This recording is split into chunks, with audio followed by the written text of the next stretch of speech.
Bonjour à tous. La plupart des gens se réveillent le matin et commencent à penser à leurs problèmes. Ces problèmes sont liés à certains souvenirs et ces souvenirs sont liés à certaines personnes et choses. Votre cerveau est comme un vieux magnétophone qui vous repasse la même cassette encore et encore. Si votre cerveau est l'enregistrement du passé, alors, au moment où vous commencez votre journée, vous pensez et vivez déjà dans le passé.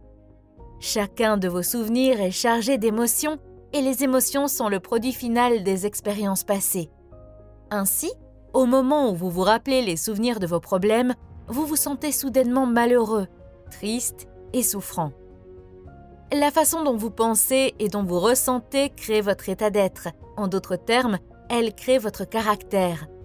Si tout votre état d'être lorsque vous commencez votre journée est dans le passé, cela signifie que votre passé deviendra tôt ou tard votre avenir. Par exemple, quelque chose qui s'est produit hier vous a mis en colère. Aujourd'hui, vous vous réveillez, vous y pensez et vous vous sentez à nouveau en colère. Si vous faites cela pendant 2 jours, les gens penseront que vous passez une mauvaise journée. Si vous le faites pendant 1 semaine, les gens penseront que vous êtes de mauvaise humeur. Si vous continuez suffisamment longtemps, la colère fera bientôt partie de votre caractère. Vous serez connu comme une personne qui est toujours en colère. Ainsi, comme vous pouvez le constater, vos pensées ont quelque chose à voir avec votre destin. Ce qui signifie que si vous continuez à penser au passé, vous allez continuer à créer la même vie. Sans même vous en rendre compte, vous continuez à créer la même vie que vous n'aimez même pas. Voilà comment cela se passe généralement. Vous vous réveillez et vous attrapez votre téléphone portable, vous vérifiez votre Instagram, votre WhatsApp, vous lisez quelques emails ou textos, puis vous vérifiez les nouvelles. Et là, enfin, vous vous sentez vraiment connecté à tout ce qui est connu dans votre vie. Après cela, vous passez par une série de comportements routiniers. Vous sortez du lit du même côté, vous allez aux toilettes, vous prenez un café dans votre tasse préférée, vous prenez une douche, vous vous habillez et vous prenez le même bus où vous allez au travail de la même façon. Ensuite, vous arrivez au travail et vous voyez les mêmes personnes qui poussent les mêmes boutons émotionnels. Une fois le travail terminé, vous vous dépêchez de rentrer chez vous pour refaire les mêmes choses le lendemain. Cela devient votre routine. Et la routine fonctionne comme un programme informatique et maintenant vous avez perdu votre libre arbitre au profit d'un programme.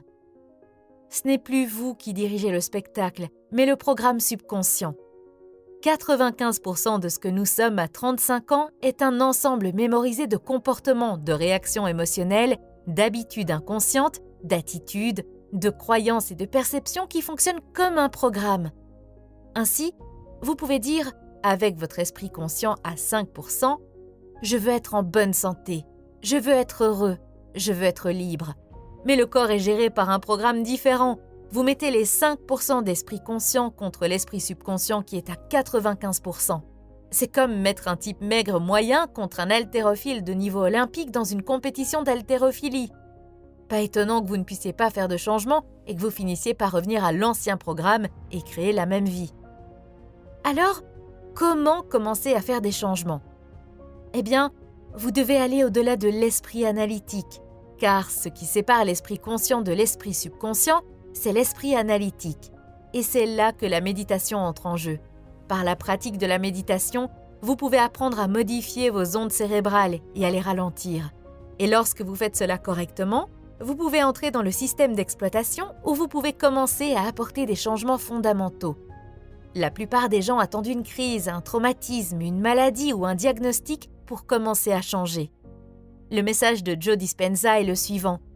Pourquoi attendre que des choses négatives se produisent ?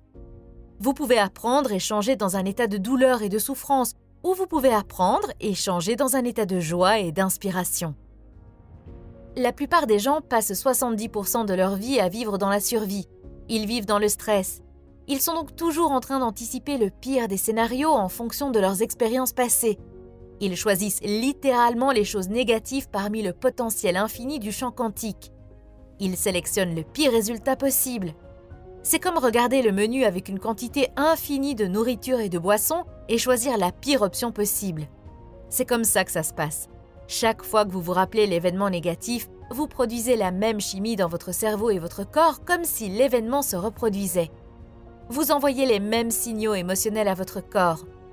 Votre corps est en quelque sorte votre esprit inconscient. Votre corps ne fait pas la différence. Le corps pense que cet événement se produit en ce moment même.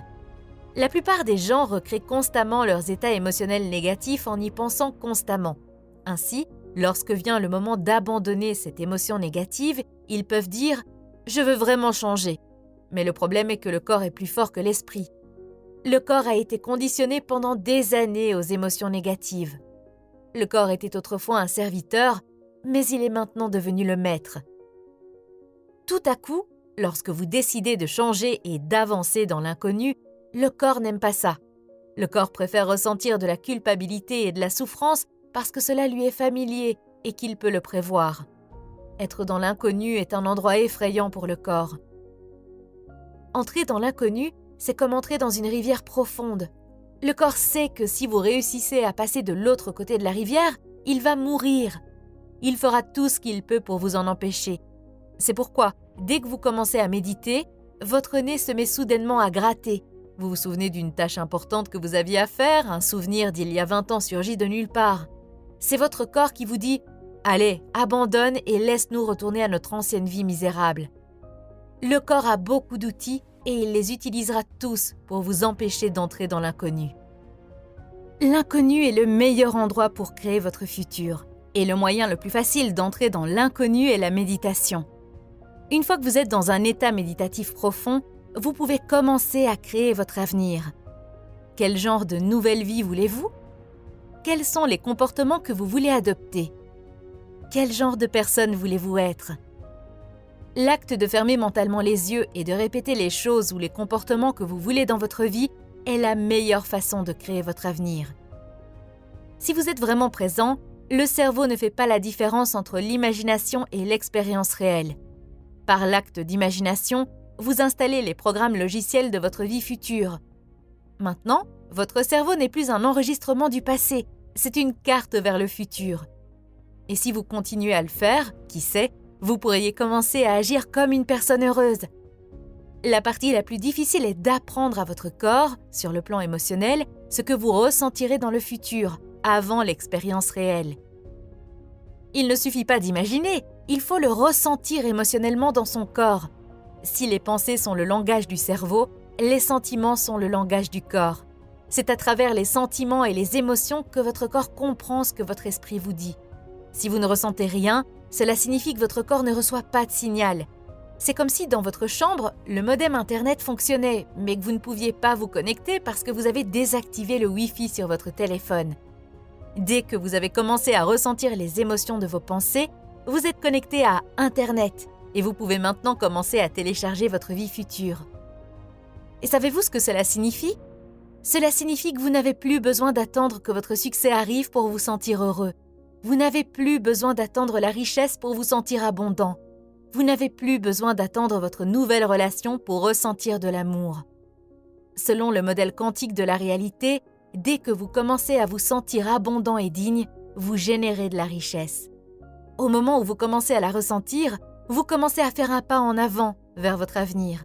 Cela signifie que vous devenez le créateur de votre avenir. Vous ne vivez plus comme une victime en disant des choses comme « je suis comme ça à cause de cette personne ou de cette personne ou de cette expérience ». Malheureusement, de nombreuses personnes sont aujourd'hui victimes de leurs propres pensées négatives du passé.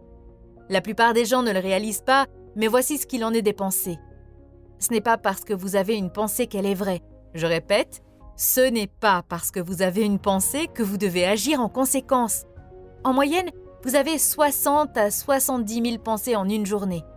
90% de ces pensées sont les mêmes que celles de la veille. Si vos pensées ont quelque chose à voir avec votre destin, alors votre vie ne va pas beaucoup changer, car la même pensée conduit au même choix. Le même choix conduit au même comportement, le même comportement crée la même expérience, et la même expérience produit la même émotion. C'est pourquoi il est très important de méditer afin de devenir plus conscient de la façon dont vous pensez, dont vous agissez et dont vous vous sentez. Plus vous êtes conscient, moins il y a de chances qu'une pensée indésirable passe inaperçue. Le mot méditation signifie se familiariser avec. Ainsi, lorsque vous vous familiarisez avec les pensées, les comportements et les émotions de votre ancien moi, vous ne les laissez plus vous influencer. Au lieu de cela, vous commencez à penser à de nouvelles pensées et à conditionner le corps à un nouvel état émotionnel. Si vous le faites suffisamment longtemps, ce nouvel état émotionnel vous deviendra familier. Créer un nouveau soi, c'est comme créer un nouveau jardin. Vous devez d'abord vous débarrasser des mauvaises herbes et des pierres. Ensuite, vous devez arracher les plantes de l'année passée et vous devez préparer le sol. Ce n'est qu'après cela que vous pouvez commencer à planter. Méditer fonctionne fondamentalement de la même manière. Vous préparez le jardin et ce n'est pas un travail facile. Entraîner votre corps à s'asseoir et à méditer, c'est comme entraîner un animal sauvage ou un chien. Vous dites « Assieds-toi et attends ici ». Mais il s'enfuit, alors vous l'attrapez et vous le ramenez. Mais bien sûr, il s'enfuit à nouveau et vous l'attrapez à nouveau et le ramenez. Dès que vous commencez une méditation, votre corps vous dit « Il est 8 heures, normalement tu lis tes emails et tu t'énerves à cette heure-ci, mais tu es assis et tu ne fais rien. Tu n'es pas dans les temps, que se passe-t-il ? Pendant des années, nous avons été en colère ensemble à cette heure-ci, mais tout d'un coup, tu vas changer juste comme ça. » Donc, le corps commence à envoyer des signaux. Le corps est essentiellement à la recherche de cet état chimique prévisible et il ne se soucie pas que ce soit un état toxique. Chaque fois que vous prenez conscience de ce que fait votre corps et que vous portez votre attention sur le moment présent, vous dites au corps que ce n'est plus l'esprit et que vous êtes l'esprit. Et maintenant, votre volonté devient plus grande que le programme. Et si vous continuez à faire ça encore et encore, encore et encore, comme un chien dressé, le corps va s'asseoir et obéir. Au moment où le corps s'abandonne, il y a une libération d'énergie. Vous passez de la particule à l'onde, de la matière à l'énergie, et vous vous libérez des chaînes de ces émotions qui vous maintiennent dans un passé familier. Si vous faites cela pendant une semaine, vous commencerez déjà à voir des différences dans votre vie. Vous commencerez à vous surprendre plus souvent et vous éviterez de retourner à votre ancien moi malheureux. Bien sûr, vous devez répéter le processus suffisamment longtemps pour que votre réalité future devienne votre réalité actuelle.